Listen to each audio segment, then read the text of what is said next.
at Old Shakertown Road, and I believe the name of it is Twin Brook, and at at Spring Hill, the creek that creek does not have a name that I'm aware of. It flows into Spears Creek just north of Spring Hill.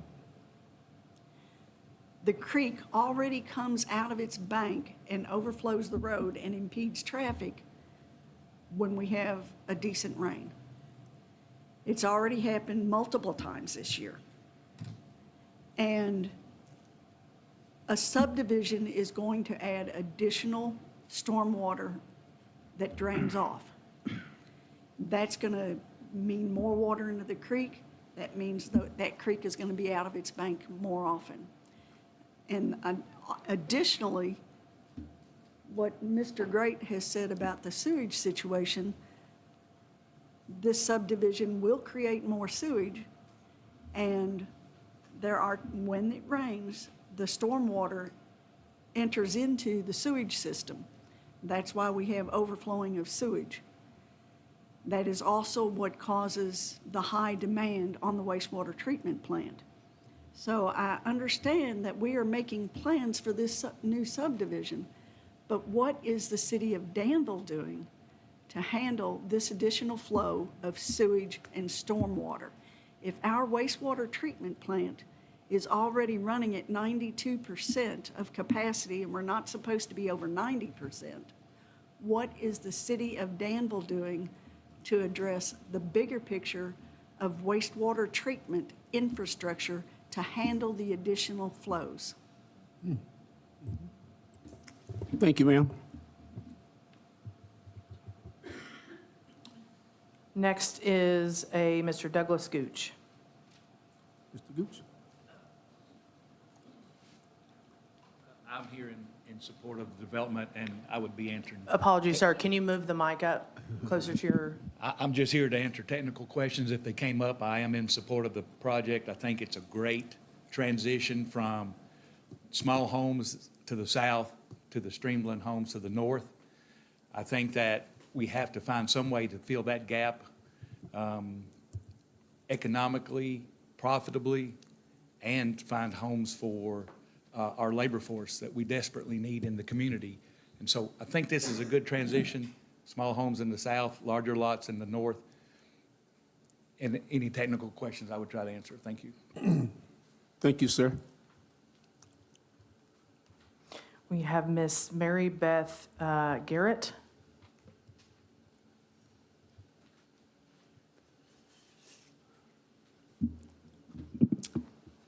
I just want to talk about the traffic on Shakertown Road and the speed limit, which is 45 miles an hour. And anybody who travels on that road, if you're coming from town, from the point you're at the nursing home and you're coming down the hill, I think someone would be unable to stop quickly for somebody turning into this new subdivision. Trying to leave the subdivision, that hill, that large hill that comes from going north, I think that would create some problems, people trying to get onto Shakertown Road safely. So anyway, that's really all I wanted to comment on. Would you tell us your address, ma'am? Yes, 403 Coldstream Drive. Thank you, ma'am. Mr. Gooch, do you live in the area as well? No, I'm part of the engineering group. Oh, okay. Well, I want them to know that because I didn't ask you for your address, okay? Next. Mr. Chris Zollner.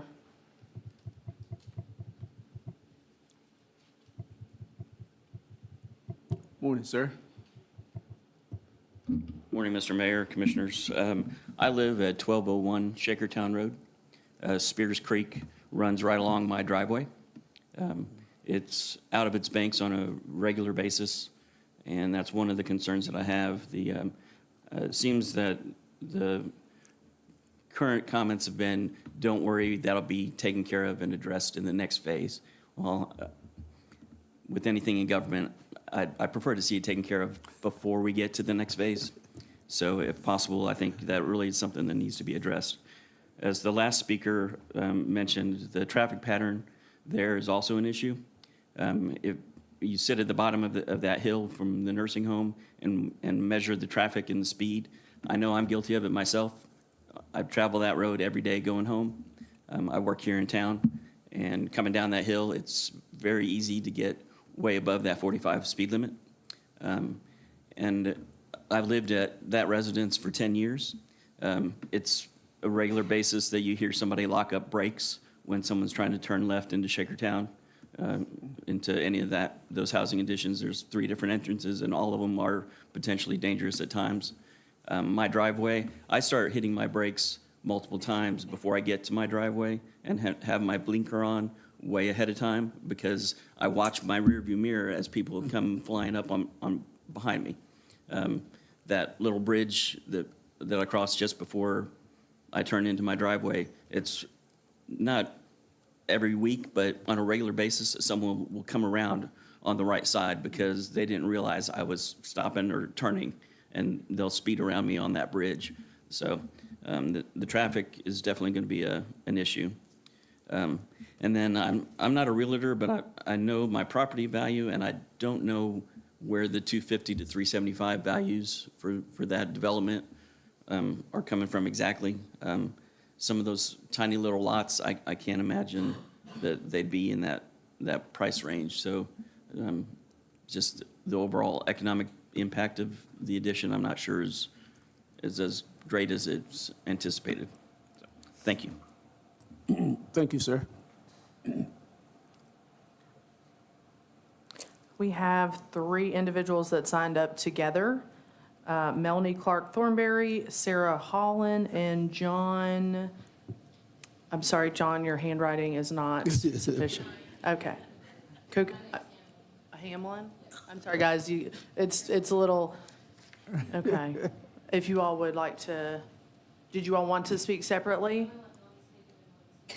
Okay. Take your time, Sister Melanie. So take your time. We understand. And welcome you to our meeting this morning. Thank you. I want to apologize, first of all, for my slow moving. I think Mr. Dexter, to whom I communicated this morning, explained I injured my back. Yes, ma'am. And I am fortunately very much on the upswing now, but I'm being extremely cautious because you all don't want to see me go down, literally. Which also means no twisting and no bending, and so that makes what I'm doing a little difficult. So, my name is Melanie Thornberry. I am an attorney here in Danville, and I do represent John and Sarah Kuchenbrod, who are adjacent property owners. They own the tract there that is immediately to the north end of the front portion of the subject property. Appreciate the diligence and the thoroughness of the presentation of the applicant. I was trying to read it as I was listening to them, and so I have a number of notes that I would like to offer as comments with some objections for the commission to consider. First and foremost,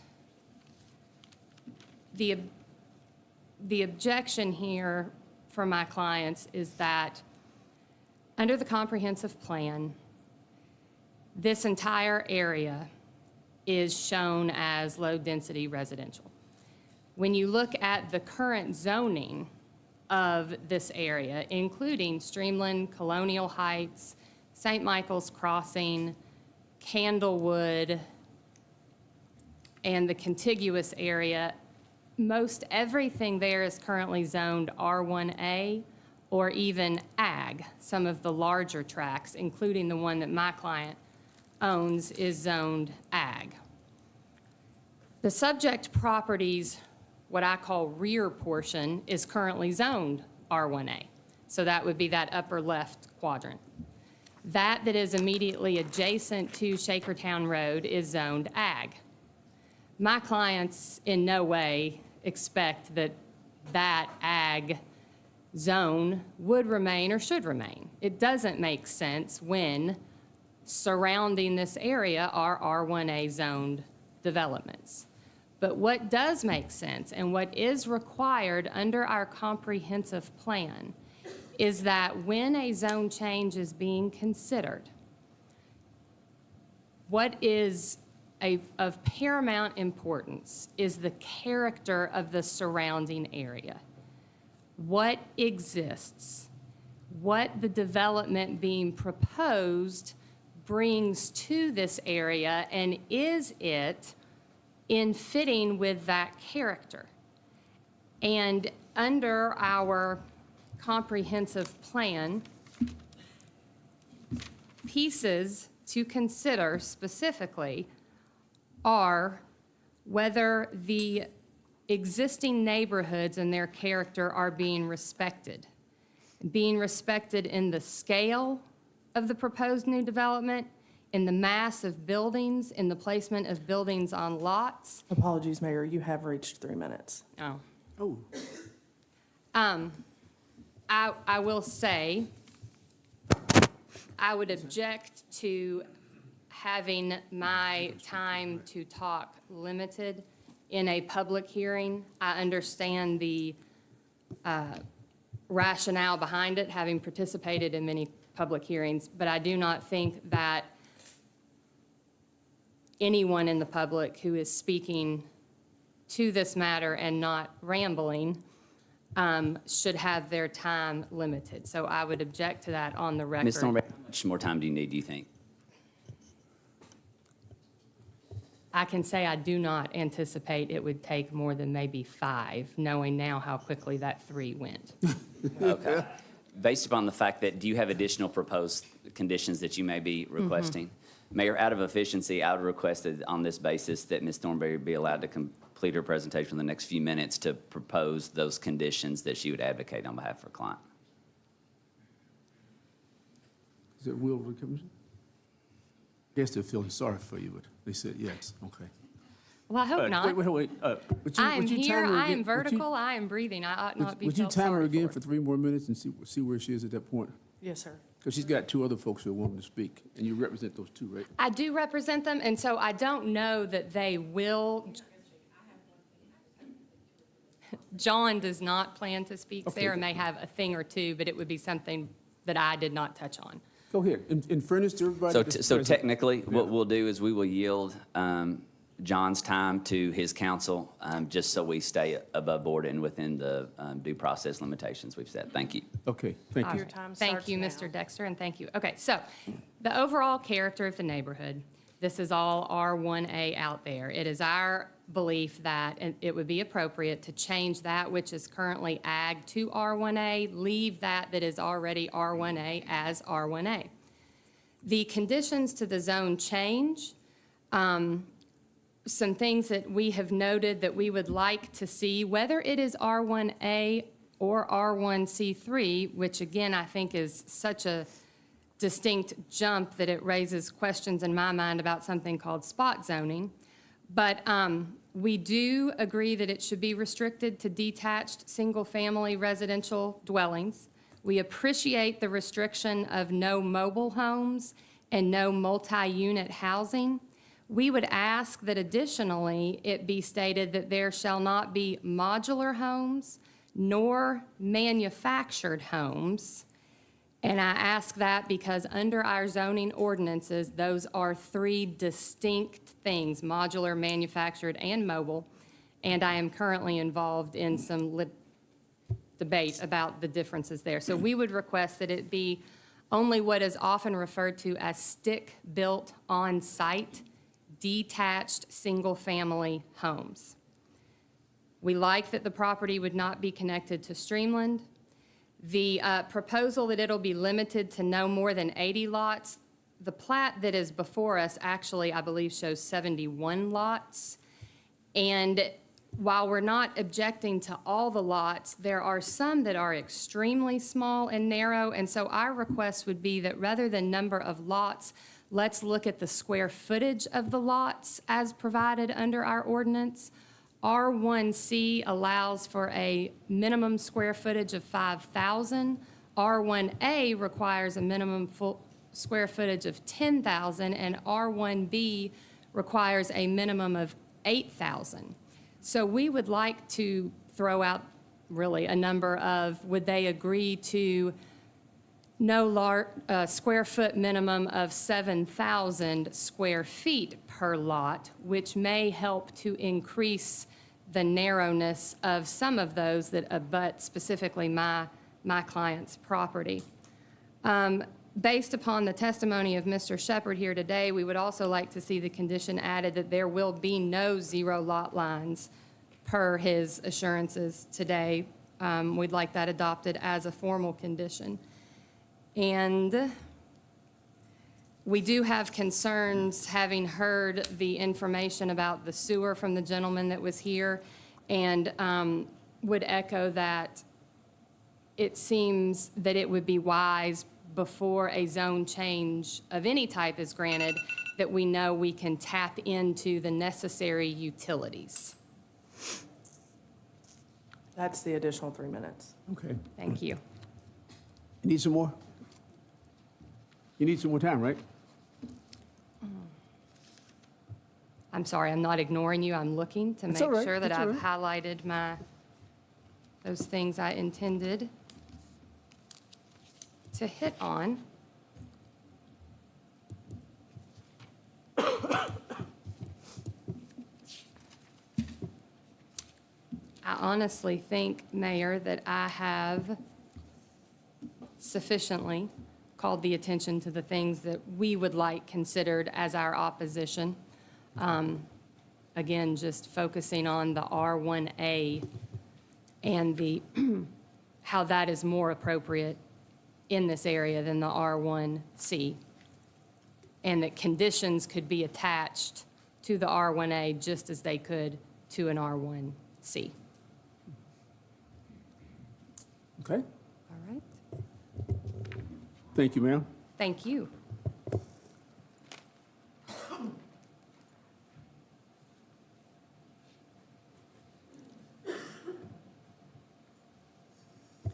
Hi, my name is Sarah Hamlin, and I own the property at 1075 Shakertown Road, which is just on the north side of his development.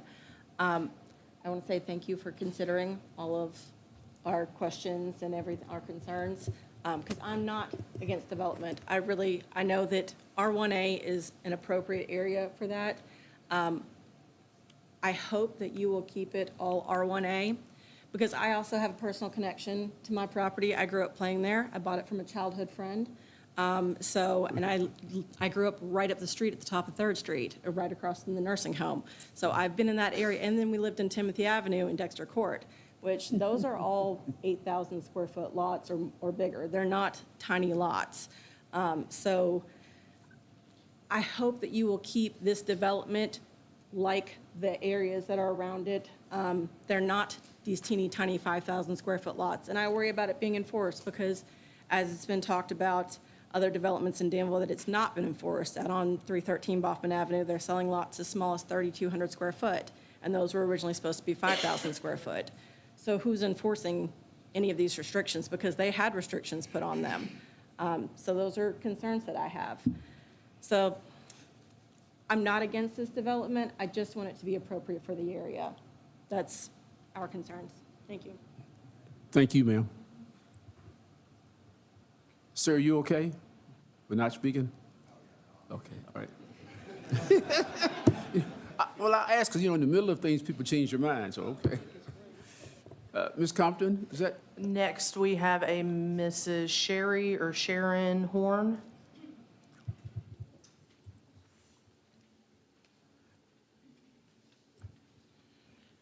Hello. I live at 336 Twinbrook, which is up at the top of the map. And we bought it 2 years ago, and I have just a big field in the back of me. With the proposal, I'm going to have 3 new neighbors in my backyard. And I don't really want 3 new neighbors in my backyard. Develop it, fine, but don't develop it like that. That's it. Thank you, ma'am. We have a Miss Catherine Gathro. Thank you, ma'am.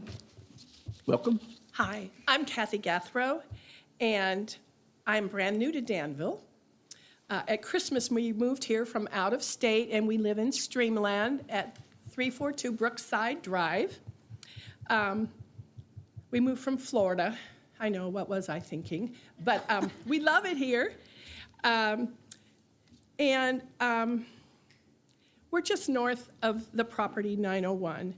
And we're aware and can really feel Danville needs more housing. And this looks really awesome. So thank you for that. However, I am concerned about the density of the property. Our property has Spear Creek running right through our backyard. As you know, we've had a lot of rain this spring. That's the remark, what was I thinking? But with all that rain, that creek has flooded. We counted up to 30 feet on each side up our yard and in the yard behind us, that the creek kind of separates our properties. And it was a little nerve-wracking because we haven't lived there before. And just in these 5 months, we've just had to keep our eye on everything. But what we noticed that there's sewage in the creek. Not a happy time for us. Anyway, if this project is linked, Mr. Shepherd, you said the property won't be connected to Streamland, but I'm worried it's connected to the stream in Streamland. And you already heard several people say what I was going to say, so I won't say it again, about not having it fixed and that Danville really needs to giddy up. But it just seems to me that AGE Engineering should do, I don't know at whose expense, but they should do their study before the commission makes their decision, because it just seems common sense to me that to go ahead and do it and say, well, this is not the time, is ridiculous. This is the time, and I think it just makes perfect sense.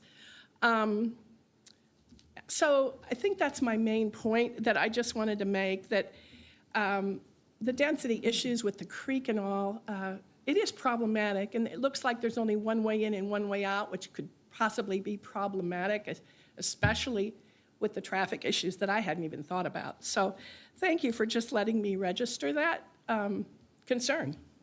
We love it here. Thank you. Thank you, ma'am. And we have one last speaker, Miss Laura Owens. Lana, I'm so sorry. I can't read today. Good morning to you, ma'am. Hi, my name is Lana Owens. I live at 308 Twin Brook and have since 1981, or 84. We moved there in September of 84.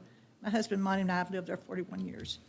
I'd like to address the water as I have before. We constantly have water in our yard because we face 33, Kentucky 33. Last 2 weeks, it was over the bridge at our house for 36 hours. There's been no talk of fixing the water and the traffic for us. Everybody on 33 has water issues. I asked Mr. Shepherd during the February the 26th meeting how he was going to address that. He was supposed to come back in March the 26th and address it and did not. And I've addressed it for the last 30 years. I'm a little frustrated with the whole process. You know, we beat a horse to death, but we never fix it.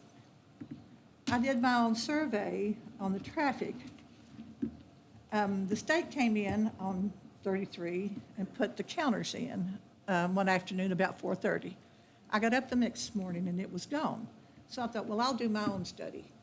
So on Friday, April the 18th, I sat on my front porch and I counted cars from 4 p.m. to 4:30. I counted 208 cars. On Saturday, April the 19th, I sat from 5 to 5:30. I counted 58. On Sunday, April the 20th, I set for 15 minutes from 10:40 to 10:45 a.m. and counted 29.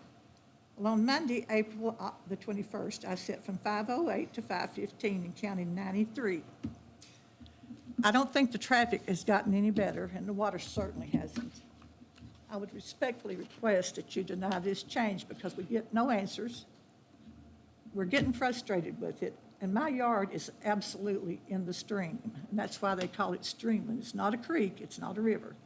I grew up on a river. I know what a river is, and water is relentless. It don't give in and it don't give up. So consider your neighbors or what we're doing to streamland.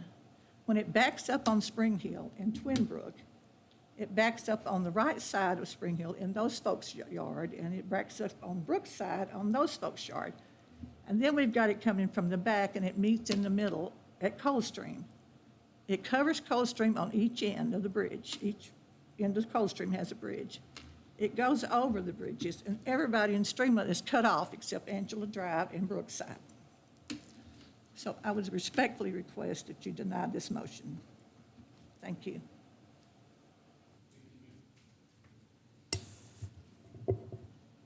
That takes care of the list, Ms. Compton? Yes, sir. Right, thank you, ma'am. You did a good job reading all those bad handwritings, so appreciate that. Yes, ma'am.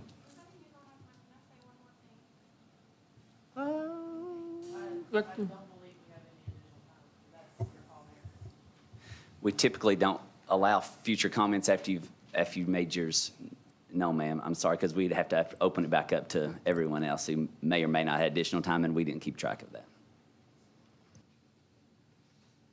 Thank you all for your participation, though. What's that? I'm getting kicked from the left and the right. The commission would like to recess for 5 minutes. I don't need a motion for that since the recess. Yeah, before right? you do that, Mayor, can you conclude the public comment section of the meeting just officially? Okay, I officially close the public comment section of this hearing. The Thank you. time is approximately 10:18 a.m. Thank Thank you. you, Now sir. would be an appropriate time to take a motion for recess. Is there a motion for, well, I know since then 5, better say 10, because y'all can't do anything in 5 minutes, so let's say 10 minutes. A motion to recess for 10 minutes? So moved. Second. All those in favor? Thank you all. I just want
City Commission back to order. Thank you for your patience, for allowing us to have that little break. I think we all needed it. So we have closed public input part of this meeting. So I guess we're back to where we allow the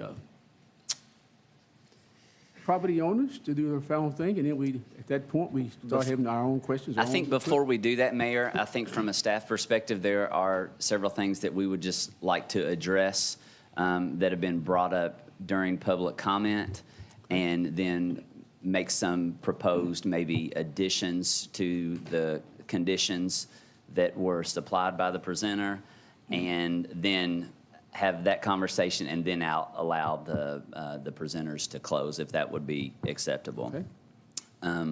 A lot of the public comment, or majority of it, dealt with some water and sewer issues. And so I think it would be appropriate now that if the city manager would address some of the sewer issues that were mentioned, and then followed by the city engineer discussing some of the proposed water improvements. Again, we're not going to discuss those projects at length, but I think it's important publicly, since they've been engaged today on those matters, that staff give a quick update report on those matters. Consider it. Thank you, sir. Mr. City Manager? Yes, first let me begin with sewer. I want to talk about the sewer plant specifically. So you all are a lot more informed on the subject than the regular public, just strictly because you are more engaged at the commission meetings. Monday night, for example, we talked about the necessity to fund Phase 2 of the wastewater treatment plant.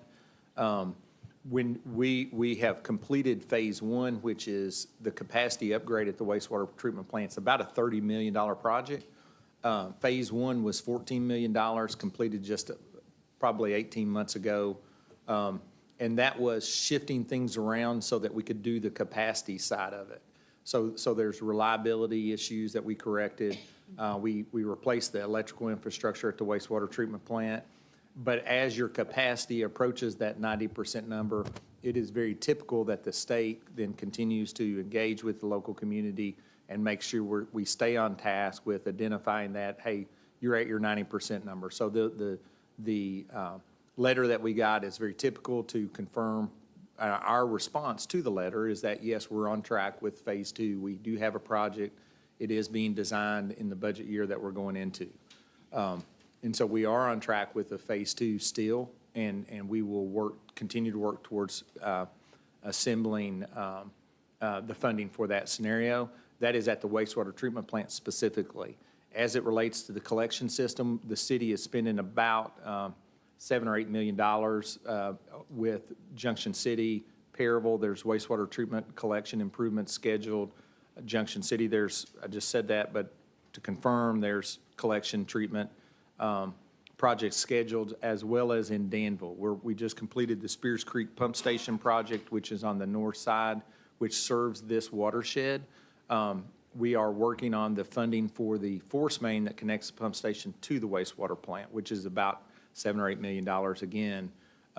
Then, as it relates to the collection system, which is what is inside of the subdivisions, I know that we constantly monitor and deal with SSOs, sanitary sewer overflows. They exist because that stormwater infrastructure does flood out. It's gravity flow. It is near some streams. So the engineering behind eliminating and reducing I&I is part of our CMOM, our regular maintenance and operations of the wastewater system. In this watershed specifically, I know we've recently completed some TV inspection and some rodding. We will continue to do that programmatically because that's what we are required to do, but that's the right thing to do. I do know that in rodding, we did clear some tree roots and things like that from the main through Streamland recently.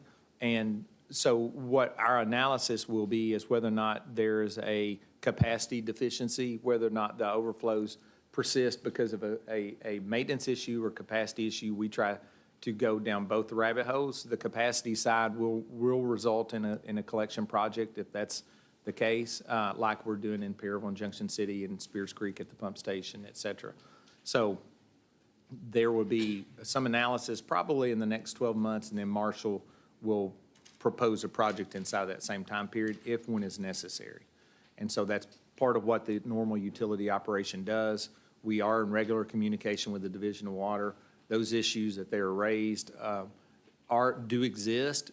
The City Commission does have a programmatic approach to replace those. All those things are active and ongoing, including Phase 2 of the wastewater treatment plant, which is going to be about a $17 million project. And as I said, we're trying to organize funding for that over the next few months and while it's in design. I wanted the city manager to address that, to acknowledge the complaints that were raised today by many of the residents, some of which don't directly impact your decision on the zone change today, but with the collection of individuals here involved, I think it's important for the citizens to know that the problem is understood and actually proposed solutions are undergoing, and reconciliation on those matters with the state have been in discussion and continue to be in discussion until proper resolutions are found and then sought. In regards to some of the water issues that were discussed, I'd like the city engineer to discuss those briefly too. Again, for the same point, not that it's directly tied to this zone change today, but just as they've been raised as a matter of public concern. So, Mr. Morgan? Yes, the Twin Brook culvert, the culvert that goes under the Twin Brook near Shakertown Road has been a priority of ours for a couple of years. I know it's been on, Lana and I have talked about it ever since she moved there. It's been on her mind. So you all have funded that project. We've had it designed. I received the final plans and specifications just last week, so I'm reviewing those. My plan is to advertise that for construction this month sometime. So hopefully this fall, we're getting the culvert there on Twin Brook replaced with a larger culvert. We're going to put a 9-foot by 5-foot concrete box culvert in. So it will greatly reduce the number of times that road overtops. So that's the project that we're working on that has been funded and is happening to improve the runoff. I wanted to, so that kind of addresses the major thing that's downstream of this project for us as we've looked at that watershed. I wanted to describe to you all what they'll be required to do when it comes time to submit plans, final plans, and for us to do a development plan approval. According to our stormwater manual, they'll be required to do a watershed study. And I was going to read directly from our manual, the things that they're required to do as part of that study. And these are bullet points in there. Determine the effects of a proposed development on the public drainage system, establish the post-development 100-year floodplain, identify existing drainage problems, identify potential locations for regional stormwater facilities that address both flood control and water quality, establish design criteria over and above the design criteria specified elsewhere in this manual to correct or improve existing drainage problems, and develop a stormwater management plan for the watershed to minimize future drainage problems and reduce existing problems. So that's directly from our stormwater manual. That is things we'll look at as we get deeper into the design process with the development. So, in engineering terms, they will be required to put in treatment detention basins to keep the maximum flow out of the site the same. That's kind of layman terms. Like the maximum flow of stormwater runoff off this site will have to stay the same. So they'll have to put in treatment to reduce, if they increase that, which they will with roads and sidewalks and houses, if they increase that, they'll have to put in treatment to reduce that back down to what is there now. That won't, definitely won't solve the problems that we have. We're working on that with the Twin Brook culvert, but that'll be part of our job as city as we review it during the zoning process to make sure that they're putting in the right infrastructure. We know we have issues. The northern section of this property drains into the back of Twin Brook. There's a small swell that drains to the back there. We'll have to do some treatment back there because there's issues now with that infrastructure that was put in, 40, 50 years ago that we have to camera. Actually, Earl's talking about camera and sanitary lines. We need to camera some storm sewer lines back there too. Some stuff that came up this spring actually. So there's definitely some infrastructure we need to look at, and we're actively working on all that. Yeah. Thank you all for those updates. Can I ask a question? You may. The gentleman who sorry, I don't remember your name, but that had all the nastiness that washed up in his backyard. I mean, is that just going to be the way it is till we get the phase 2 done, or? No, that is part of the ongoing TV inspection and rotting. That area is one of the sections that was recently rotted. I do know that they did confirm with me that they've removed some tree root blockages that encroach in the lines. Those things, when you do a project somewhere like that in the collection system, same thing for stormwater. It's why we have potholes. That does require ongoing maintenance. So when there is a problem that pops up, it could be a maintenance issue, it could be a capacity issue. We've done the maintenance on that system since the original complaint. If there is another issue that pops up, it's a capacity issue, and that's where Marshall would follow up with a project. I know, and some of you may remember the McKinley Street project on the south side years ago. Exactly the same scenario. We had done maintenance on it. It was just under capacity, so we increased the capacity as a community. And so similar process through Streamland. The Streamland watershed extends all the way up to Pierreville Road at the intersection with the bypass. It's both sanitary and storm. So within that watershed, it is a constant. When you do a project, you're going to come back and do maintenance on that in the future and also replace it in the future. So yes, it's fixed, but it's really a short-term fix, or it's a maintenance repair that has to be serviced again, like changing your oil in your car. The city went through Streamland in totality in the mid-90s and replaced culverts, replaced roadway crossings, and that is the watershed Josh is currently reprofiling to see if the storm or the stream profile has been impacted in a way through vegetation growth, through the removal of vegetation upstream, through development, or the restoration of tilled ground versus cropped ground. Things like that impact that elevation of that stream, but more importantly, the frequency of that of that storm event. We have had a wet year. The folks in Streamland is the subdivision that is most impacted by those events, in my opinion. It's not to say others is not, but Streamland is the most impacted by stormwater.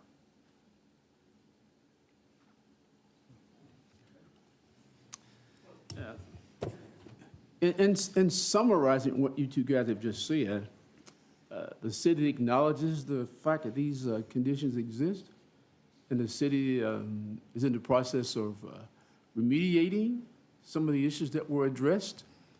And I guess another part of the summary is that this new development is not going to be allowed to add to the issues about water in this area of our town.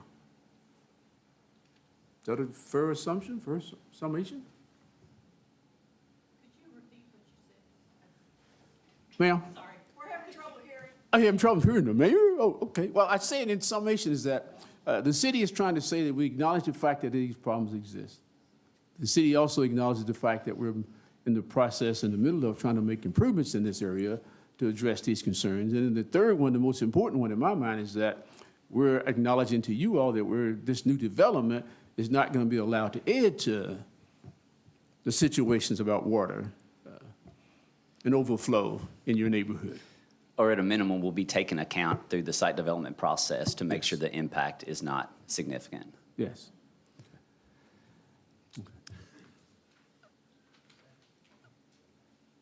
I have a couple of questions for the developers or property owners. If you all wouldn't mind stepping to the mic and just adding a couple things. What I'm trying to do is create a potential template of conditions that would be under consideration for the commission. And as such, Jeremy and Leanne, would you all be agreeable to the suggestion that you've already prohibited or agreed to prohibit mobile homes and multi-unit housing? Would you agree to add modular homes or manufactured homes to that list? Absolutely. Okay. Yes. And would you also be agreeable to adding the word stick-built to the types of homes you intend to build? We would. Okay. Yes. Yes. Okay. And this may, would you also be agreeable to adding something that you've already said in your presentation, that you will condition the zone change on no zero lot lines? Yes, we would be willing to add that. Okay. And then the next question I have, and this may be for your engineering team, but you may know it as well. The lot, it's hard to decipher on the map that's on the screen or the conceptual plan, but the actual size of the lots are on there. Do you currently have any lots that are under 7,000 square feet? Can they come up here? Sure. Okay. Stephen, we went back and Use checked. the mic. Use the mic. We went back and checked when this question came up earlier. Use your outside voice, man. I'm Come sorry, I on. want to look at Stephen for some reason. We checked. There are right now 4 lots in our conceptual plan that are slightly under 7,000 square feet, and they actually back up to the lots internally. If you if you start at Shakertown Road here on the very south corner, and you follow the exterior line northwest to the corner of the development, and then start northeast to the internal corner of the development, those next 4 lots that you see there that are north of the drive, they're over 6,000 square feet, but they're slightly under 7,000 square feet. Now, that's the only ones in the development. Okay. And as you see, there's a larger lot to their north, and that lot's considerably larger because we knew there's a depression in there. We can see that from the LiDAR. We know there's a depression in there, and so we're worried about an appropriate home site. That's why we left that one as large as we did. So, to be honest with you, we could make those 7,000 square feet, and everything in the development would be already 7,000 square feet. So I don't think that's a, I'm not qualified to approve Right. that, but I don't think that would be an engineering problem. Sure. So then, thank you for that, Doug. So then, Jeremy, Lant, would you all be agreeable to having a minimum lot size of 7,000 square feet? When Melanie was, or Ms. Thornberry was talking about that, we had already discussed that we would be willing to meet that in the middle, because we don't necessarily need them at 5,000 because of the numbers. But I knew there was a few, but I didn't know if it was 4 or 10, so I wanted Doug to tell us that. Sure. So Yes, we would. So yes. Okay. So a minimum lot size of 7,000 square feet is acceptable from a condition standpoint. For us, it is. Okay.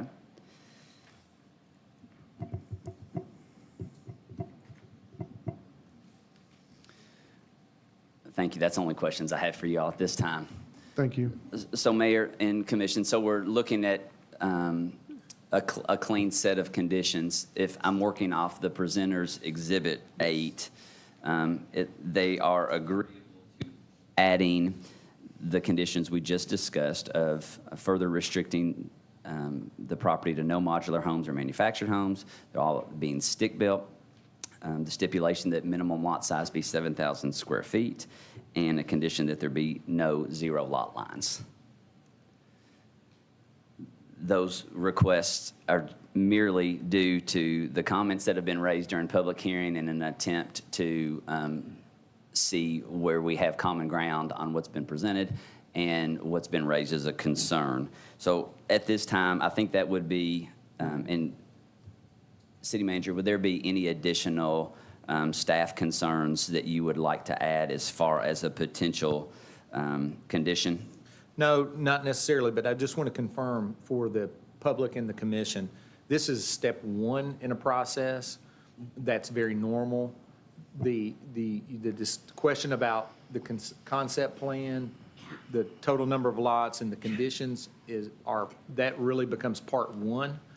Part 1 is the land use question. Once that is answered, the developer has to come back with a formal design that is very detailed, that does have to discuss stormwater, does have to discuss water and sewer extensions, does have to discuss detailed design of the roadway, and as well as the geometry for all the lots, et cetera. So then saying that detailed design process must also meet public approval at planning and zoning through the site plan approval process. So there is an additional layer of approval that will be necessary if this zone change passes. just to confirm that for all the audience, and there's Is a. that with public comment, or? There are always opportunity for public comment at the planning and zoning process. And so there will be additional opportunity for scrutiny and also adjustments as necessary in the design process. So I just want to confirm that this is in fact a multi-step process. So if the commission chooses to take action to in favor of the land use, then there are still additional layers of design that must meet public approval. And I just want to confirm that for folks, and I think a lot of times that's misunderstood. I think it's also important that we now have 9 agreed upon conditions to the zone change. And if it's approved, those 9 conditions stay with the property regardless of who the owners may be or may become. That's accurate. It's you right now, but I'm just saying, just in case they need to know that it stays with the land. That is correct. So I think at this time, with those clarifications made from just a staff standpoint and seeing what type of common ground could be found between the developers and the public comment section, if there are additional questions that you have of the developers or their engineering team, now would be the time to ask them before we move into the next part of our meeting. Other questions or comments? During the development, who, and forward, who enforces the sizes of the lots? Like the person that spoke said that, and I'm not sure on Boffman, that the lot sizes are not being followed as they were developed. Who enforces that? Or makes Planning sure? and zoning theoretically is supposed to enforce lot sizes. Land use questions like that goes through planning and zoning, and the new planning and zoning director was here today for a moment, and so we expect them to, we will be meeting with them in the next few days, and we can confirm that for you. But theoretically, that is the responsible party for the land use, such as zoning questions like lot size and setbacks and that kind of thing. Other questions or comments? Yeah, I'd like to say this has been quite an education. We're in an area that we typically are not in, so it's been good. And I'm real pleased with the conditions to the zone change that have been amended by the attorney. Going to my packet, staff items of concern, everything's been addressed. I just want a little more comment on only one access point proposed. Can somebody talk about that a little bit? You're referring to the planning and zoning director's staff report? Sir? Staff items of concern, yeah, and this kind of relates to my emergency response again. I don't necessarily know that there's a plan to connect this anywhere. I think the thing that the developer has said is to be totally clear for the folks in Streamland, this development will not connect to Streamland. What the fire services and police services and city engineering, what they will do when they go through the process is they will look for an opportunity to do a stub street to an adjoining property, but that would only be in a location that makes sense for future needs, whether it be emergency service or the others. So that will be determined during, if any, during that design process, which would be discussed during that additional public hearing stage. That's when that would be discussed. I'm not going to necessarily say that there's any at the zone change level, at the land use level, that should be conditioned into the zone change. So I would argue that that's not necessarily necessary for this step, if at any. At a future step, the zoning ordinance does require connectivity. However, that won't be through Streamline. Okay. I want to make it clear that I'm not advocating connection to the Streamland subdivision. I just wanted to have a little more clarification on what you had here as a concern. Yeah. The existing land use zoning ordinance does require connectivity so that you don't have dead-end subdivisions.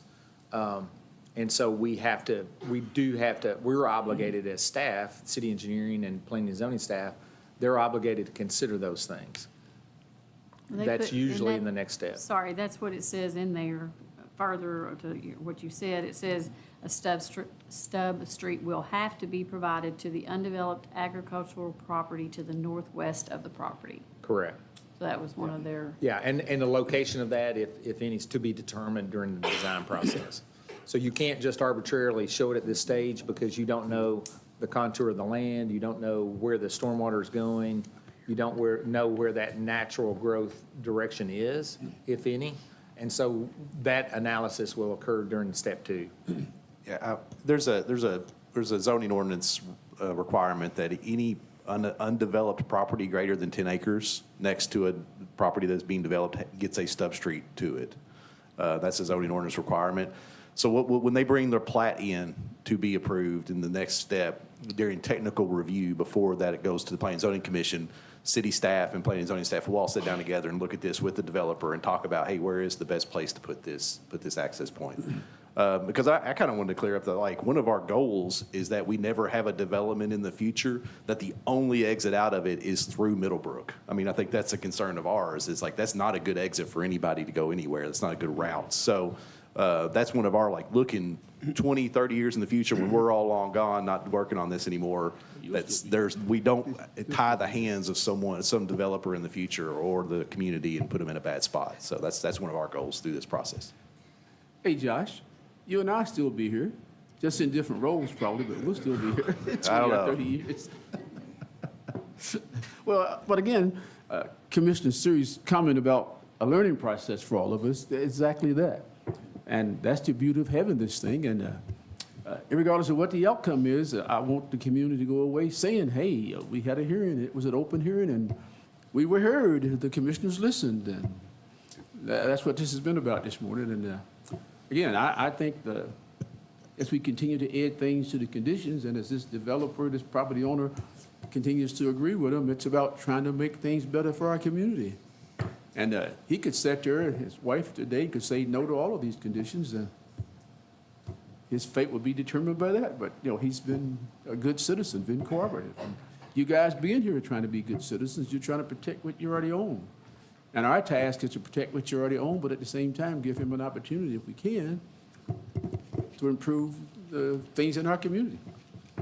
And that's not my sermon. I got another sermon for you later on. I was just going to say, I appreciate the way everybody Yes, approached sir. this and Yes. professional and reasonable manner. Like I say, I've been up here for 20 years, and there's been some of these that turn into, not zoning, but other issues that turned into like the Jerry Springer show, and it's just crazy. But I appreciate your all's decorum and Yes. willing to listen to each other. That helps a lot. Thanks. Other questions or comments? Because Mr. Dexter's ready to go to the final stage of this, I can tell you that. We can't do that, ma'am, I don't think. There's two folks who've had their hands up out there, and I've purposely not Yeah, called on them. but- unfortunately, it's not the time for the part of public disclosure or discussion on these matters has ended. So this is the time solely for you to digest what has been presented and the public comments that have been associated therewith as we approach the end of the tracks on this matter. I also, on the staff items of concern, my thing is the traffic, and I know you say you do that when the site development plan comes forward to P&Z and the stormwater. Obviously, we've got issues that the city as a whole needs to take care of in our infrastructure and stormwater and sewer, which Earl addressed. But it says they had a concern of the traffic impact study. So you have to have those done once you present the site plans, right? Site plat to P&Z. Through the site development process. That's when they would do the traffic study and the stormwater Those plans would be developed at that time, yes. at that time. Yes. And should the state require that in its design and review process, then it would be made abundantly clear they wouldn't sign off on any access point to Shakertown Road without it. There have been opportunities for developments that have been held up waiting on the state's encroachment permit that then come to planning and zoning as a final product after that process has even occurred. So we would know with some affirmation the position of the transportation cabinet on Shakertown Road prior to that process being concluded, prior to that approval of the site plan process. And I'm like the one person that spoke and said that seems kind of backwards, and it does seem kind of backwards, but I guess it's Well, it's there's some backwards on. it's- variables in there that you don't know, I guess. Yeah, it's just backwards because the process isn't fully understood.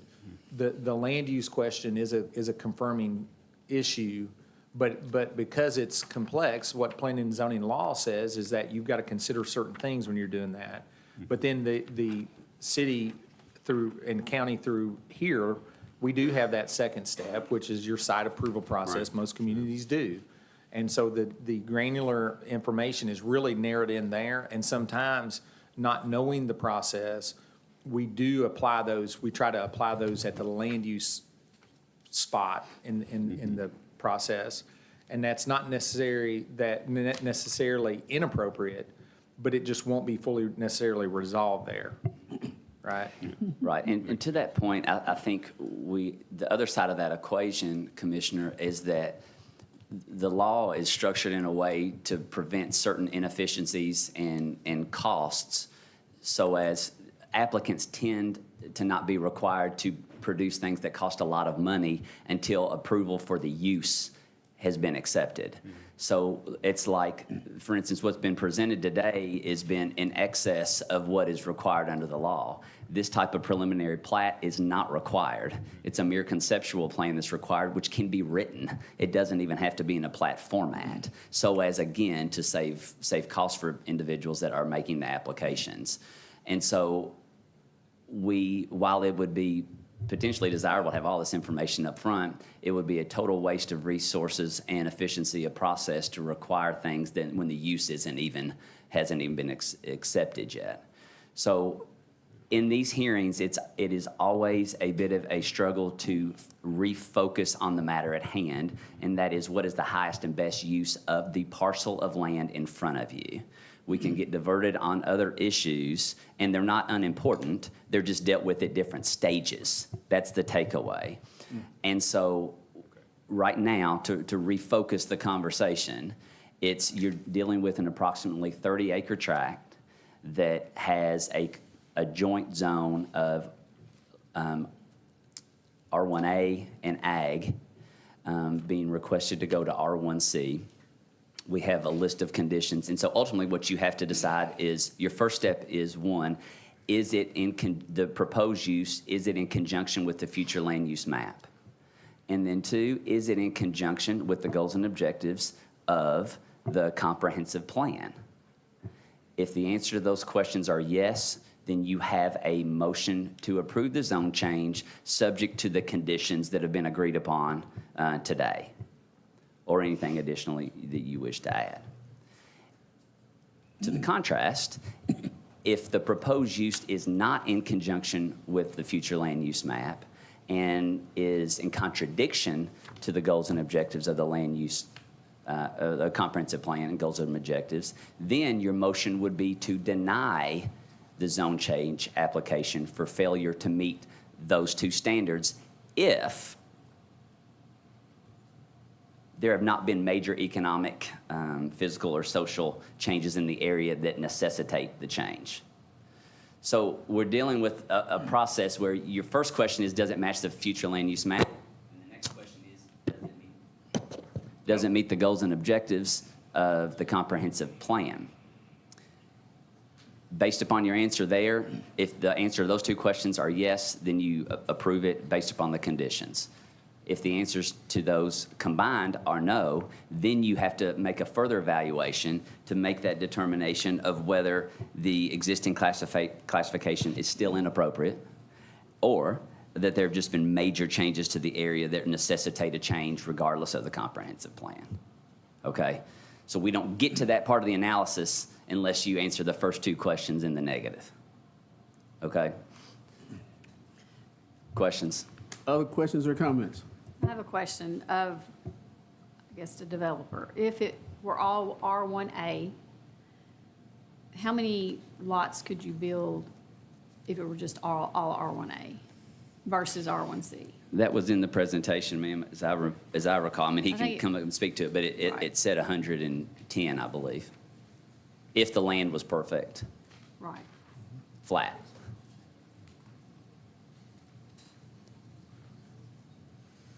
My comments, and again, this is a learning process for all of us.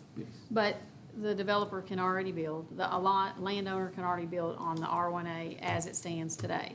That's what I was saying. He could go in and build 100 houses. Well, Or if the land if was flat. Right. If the land was were flat, He right. could build on the land as it stands. That's correct. And then I'll go to I don't want to, the goals and objectives on page 17, it says, respect the character of existing neighborhoods by encouraging that new development and redevelopment will conform to the existing context determined by scale and massing of existing buildings, the placement of the buildings on the lots, architectural types and placements of streets, and open space. So with moving to the larger lot, if you're, agreeable, I think that's maybe that. Satisfies that objective. The other one is on flooding hazards on 4.5, which, again, couldn't be developed or wouldn't be looked at until it just talks about flooding is an environmental concern caused by excessive, okay, then, doesn't cause a problem in an undeveloped area. However, once areas are developed, it does. However, the development and construction of roads, homes, businesses, and watershed and floodplain surface runoff, which we all know, that's a concern of mine. Yeah. Because- And those are frankly why you see in larger commercial developments, why you see things like retention ponds and things of that nature to address that particular concern. That's typically not, if a retention basin was needed through an analysis of the stormwater, then that would have to be afforded in the development process. So again, that is something that would be determined through site plan technical review. And if required, the city has been in the habit of requiring those types of things for a long time. And it's why you see those, frankly, all over the places in development. The quick question I had, Stephen, is there a logical worded condition that would ratify for the community that the developer intends to comply with stormwater requirements from the city's stormwater guidelines, just to fully, because, so normally I talked about the steps in the process. Normally, there's only unique circumstances where those things are carried into a condition. And so it feels like that the community would be more comforted if there was if the developer agreed to a condition that ratified their position that they need to comply and they acknowledge and recognize that stormwater in that watershed is a concern. Sure. So right now, there's a condition that says a proper stormwater plan must be approved during site development process prior to construction. Are you saying adding a clarification that it be within I just want to make sure we guidance? talk about that. Yeah. And maybe that will provide a layer of confidence for folks that feel impacted, whether that's, I'm not judging whether or not they are. We could add a phrase that would be just in compliance with city standards or city guidance. I don't think, would that be objectionable to the engine? Yeah, right. It's a requirement anyway, but from a comfort level, we understand that sometimes it helps to make the public comfortable with an acknowledgement of what rules have to be followed.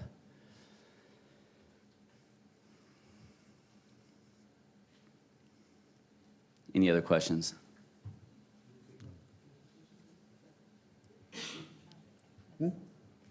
Well, speak out loud so they can hear you, yeah. I didn't know if you put a condition on the traffic study, but the traffic study will have to come and be approved prior to anything being built.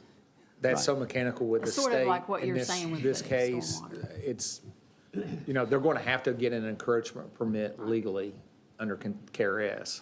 So that's unavoidable, regardless of what position we take. We can't preempt, as Dexter pointed out, any state requirement. And so that's going to be a requirement, whether it's a condition or whether it's discussed further. They still have to go through the state's process, which can be more restrictive than what you all can imagine sometimes and then unimagine as well. It feels like two separate issues. It's not two separate issues, but two separate issues in that what's happening in Streamland and on Shakertown Road and the flooding has been an ongoing problem that hasn't been addressed. Well, and I'm not blaming anybody, I'm just saying, I think it's just something that's happening and we're not fixing it. We need to fix that. Well, let's talk about this for a second, then before you contemplate that language.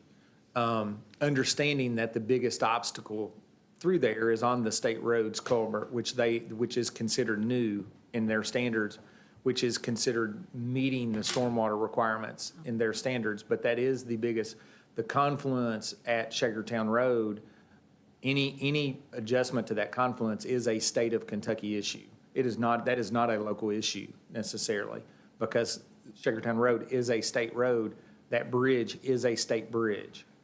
And that it actually crosses a couple times down through there. And so those limitations over Shakertown Road are not under your purview. Those are under the state's decisions and discretion. And so, does that impact the frequency or flooding? I don't know that. But one could suggest that that is a bottleneck in certain places. But it is also normal that you have surcharges where you do have confluences, which doesn't happen right there at the entrance to Shakertown Road.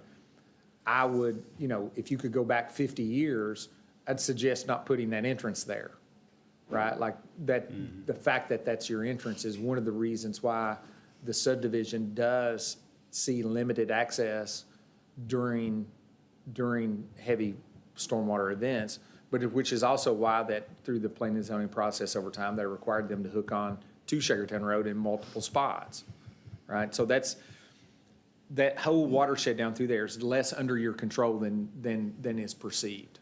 So there's not necessarily, I say that just to say, there's only limited things that you can quote fix because of the Shakertown Road crossing.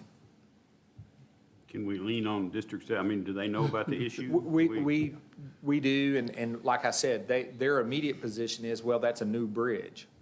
Even though it looks old, it's new when you consider infrastructure lifespans, 80 years, 40, 50 years. Even that if kind it's of thing. not adequate. Yes, right. Well, but in terms of adequacy, their measure is a quantitative number that is, that's, Right. it's adequate per that number, but that's not necessarily adequate when you consider development above it. And so those things, for the community's sake, understand that those things are not under the city commission's control or your control as a local citizen. You have to mitigate that through the state and through communication with the transportation cabinet. And we are more than happy. We're dealing with the issue with I sent an email this morning on the Danville schools at the crosswalk on Lexington Avenue that's been an issue for 10 years. We'll continue to have that conversation with the transportation cabinet. That's just what we have to do as your representatives to them.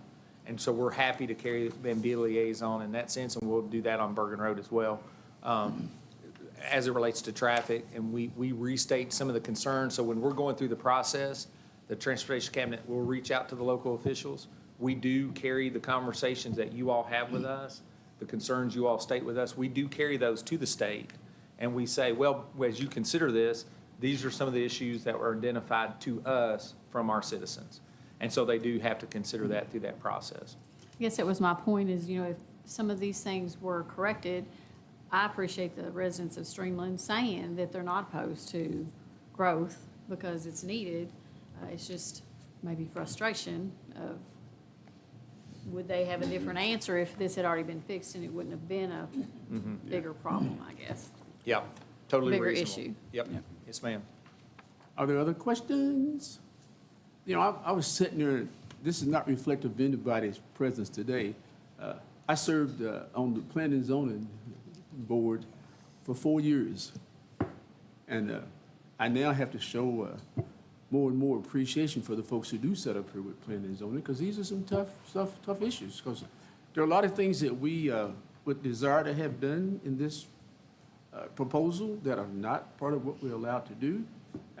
So we just got to have all this dialogue, because this is a first for us, and that's okay. But planning and zoning in any community is tough, but in the city of Danville in Boyle County, Kentucky, it's really, really tough. And I appreciate you guys for developing in our community, because it's tough, and it takes time, but we do our best to get it right. And that doesn't mean it's 100% right, but if it's 85, 95% correct, then we're doing pretty good job. So I want to keep stressing that this has been a good meeting, lots of good information. Mr. Siri said a lot of learning process, a lot of big learning curve this morning. It has been that. Are there other questions, though, about pertinent to this proposal in front of us, about conditions or about anything else that needs to be asked by the commissioners? And I keep saying commissioners because the 5 of us right now are just commissioners. I'm not the mayor, I'm just a commissioner today. So, any other conditions? Any other comments or questions? And if there aren't any, then I'm going to go back to Mr. Dexter for the next phase of this public hearing. Thank you, Mayor. So with that, I would direct you to the staff report that was prepared at the Planning Commission level, which was part of your board packet and submitted under the presenter's presentation. On the bottom of page 4 is the staff recommendation at the Planning Commission. Starting on page 5 are the staff items of concern, which Ms. Peak pointed out and we've reviewed, and Commissioner Saris, and we've tried to address those in the proposed conditions by making additional ones to what was suggested by the property owners. And then there are 2 potential motions there. And now the first one is a motion to approve and gives a statutory basis for that. And the second one is the motion to deny. There are blanks there, and we would have to develop the body of that motion if that were the will of the commission. Does he get to make closing Oh, comments? he does get to make, thank you, Yeah. Mayor. We can earn it, that's all right. Jeremy, Leanne, would you like to make a closing statement before the board considers a motion? Sure. See, we learn it together, right?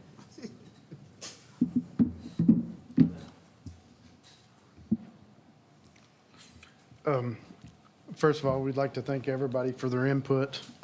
We truly do want to consider everything, and we do appreciate this meeting. It's made me feel a lot better about everything, you know, as far as, I'm a people pleaser, and I hate if someone's upset with me, and so, anyway, it's been hard on me, to be honest with you. We love our community. We want to develop this project that meets a significant housing needs for the community. Our plans are match the future land map use, the comprehensive plan. We agreed to the conditions to help address the concerns of our neighbors. And based on our presentation, we ask that you approve the request for the zone map amendment. We look forward to being a partner with you in the economic development in our community. Thank you all. And thank you all, too. Thank you, sir. I want to say one other thing that's not, but this whole process, it occurs to me that the trend is for housing to get smaller, on smaller lots. That's just the way it is. And so it seems that maybe we ought to address a specific zoning designation or regulations for when we have this situation going from, you know, a large lot subdivision to a smaller one. I don't know, just something to think. I don't think you're incorrect, because it seems like between certain zones, there's quite a bit of jump. And we tend to find that what a developer desires, now sometimes the developer wants to the nth degree of that particular zone. Oh, sure. But most of the time, it's somewhere, it's malleable, and it's somewhere in between 2 zones. And so we try to couch that through these types of conditions. But that's noted, and perhaps in the Planning Commission's current undergoing of the comprehensive plan review for our community, that will be something that will be considered.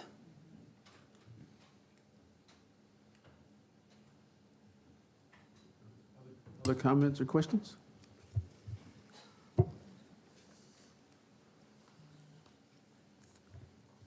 Hearing none, then I guess it would be appropriate for the chair to pause and ask the question from the commission. Is there a motion at this time on the proposal in front of us? The zone, what's it? For the appropriate zone change. I'll be the bold one. I make the motion to approve the proposed zoning map amendment based upon the testimony and documents presented in this public hearing. The proposed zoning map amendment is in agreement with the following finding as required by KRS 100-213, that the map amendment is in agreement with the adopted comprehensive plan.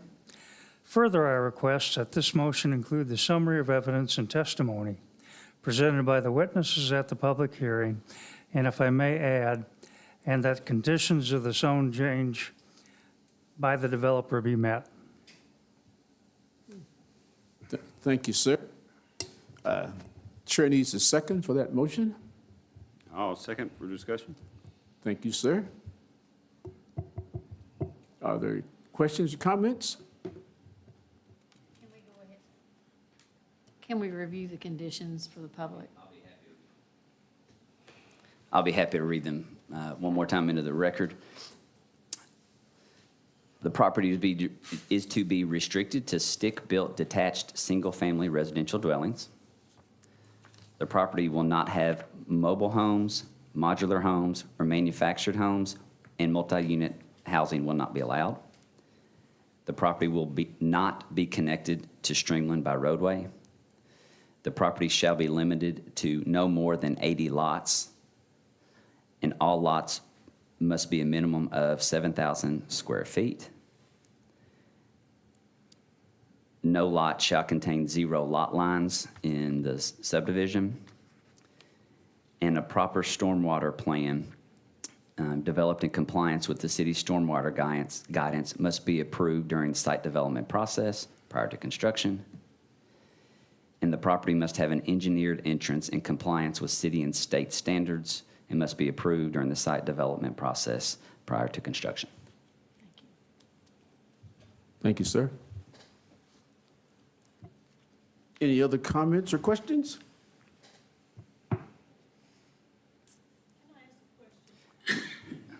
No, ma'am. No, ma'am. Oh, At the conclusion of this hearing, proper minutes are developed, and then at your next commission meeting, you take additional steps to effectuate your vote today. But, you know, this meeting is live. It is recorded. It can be reviewed on YouTube at the city's channel. And obviously, open records requests can be filed for the documents that we're here today. thank you, ma'am. I guess at this point, the chair was going to call for the question. And Madam Clerk, I think we need to do a roll call vote on this one. Yes, sir. Mayor Atkins, Yes, ma'am. Commissioner Saris, Yes. Commissioner Cottle, Yes. Commissioner Peak. Yes. Thank you all. No further business, then the chair needs to entertain a motion for adjournment. I'll make a motion to adjourn. Didn't hesitate. Oh, is there a second? Second. No further comments or questions. All those in favor of adjournment, say aye. Aye. Yes. Those opposed?